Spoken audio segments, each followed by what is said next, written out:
Hey everyone, welcome to Adventures in Everyday Cooking, where every day can be an adventure in your kitchen, even when you have a migraine. My name is Heather, and if you're new here, that makes no sense to you. But if you've been following the channel for a while, you know that I've been suffering with some migraines, and I thank you so much for sticking around with me, even when I took a short break to take care of me.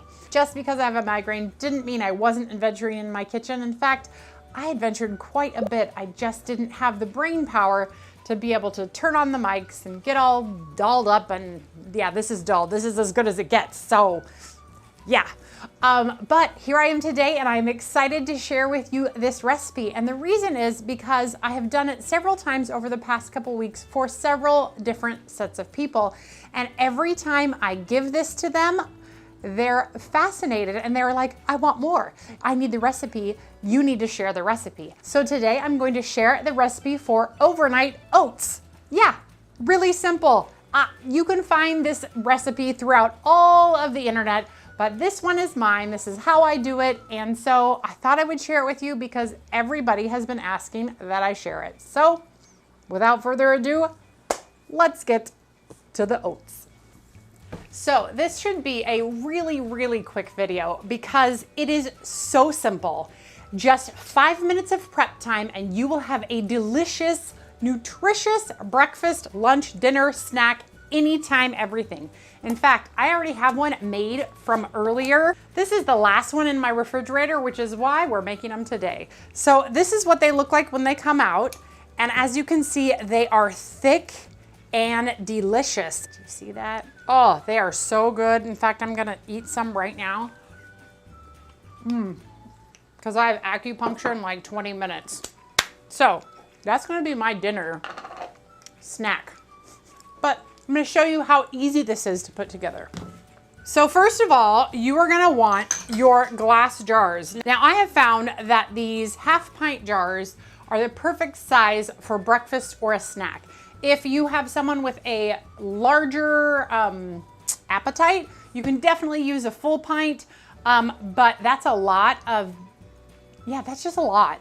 But no judgment. I mean, like my husband would appreciate a pint. I just don't usually make it for him. He just eats 2. So anyway, so what we're gonna do is we're gonna take some, we are gonna take 1/4 of a cup of oats and we're gonna put it in every jar. And Fred, if you're watching, do you see that over there? Do you know what that is? That's hamburgers in the sous vide. Oh yeah, a video on that is going to happen, you guys. But Fred is the MVP. He told me how to make these things. And we've had them like 3 times over the past weeks because they're delicious. And I bought a Costco-sized hamburger. I digress.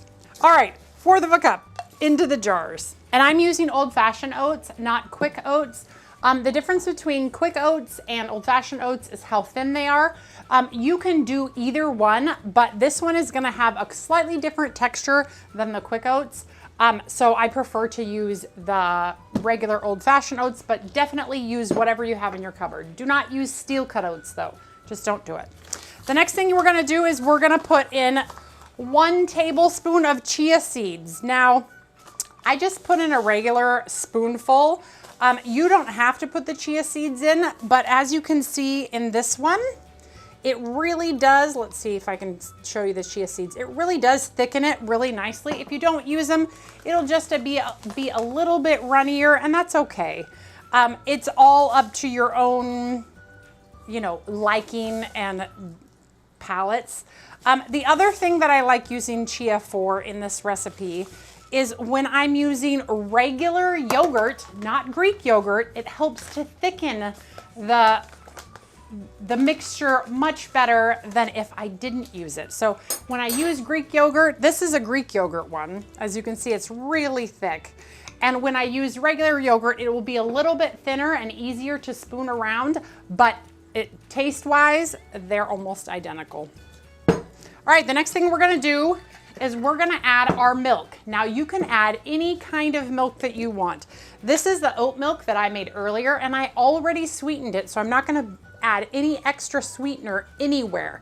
We're just gonna add the oat milk. So we're gonna put as much milk in as we put in oats. So I'm gonna put in 1/4 cup.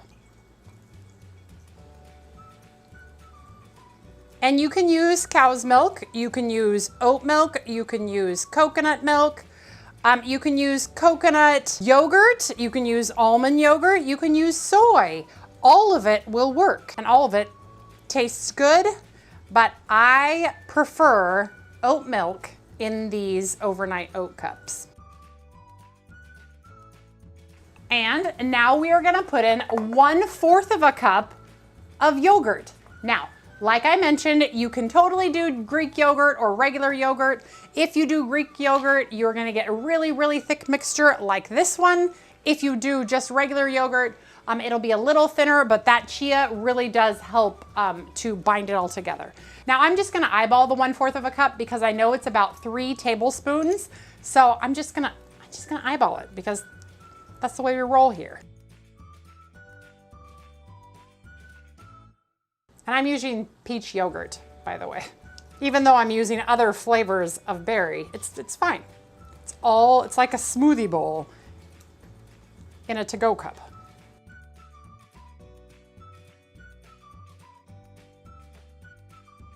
And this size container will do about 10 yogurts. Okay, now we're gonna mix each of the jars. So I'm gonna go ahead and give every jar a little mix just to ensure that everything is mixed thoroughly. Because when I add the berries, it's gonna be a little bit harder to mix.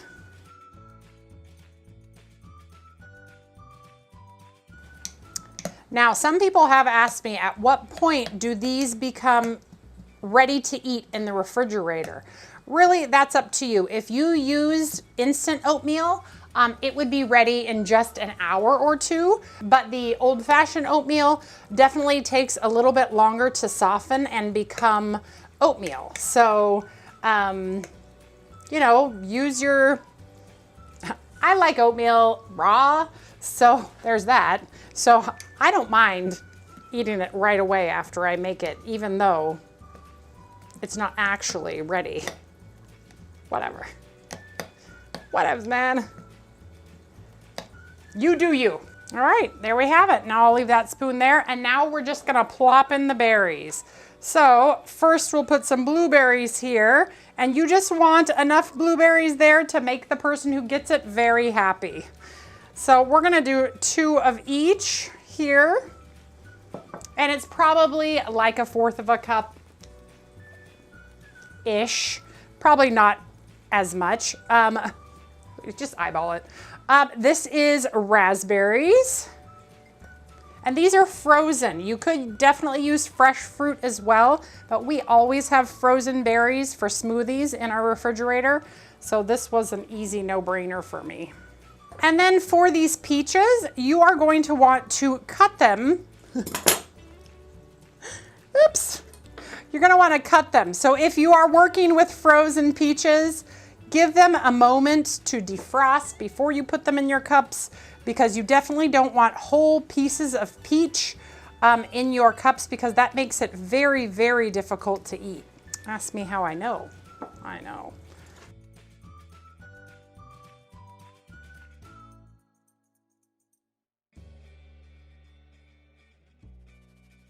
Okay, and I'll fill up the rest of those later after we're done with this video, because we're just about done. All right, so let's go ahead and take our spoon again, and we're gonna give those a good mix. And then after we mix them, let's mix that all up.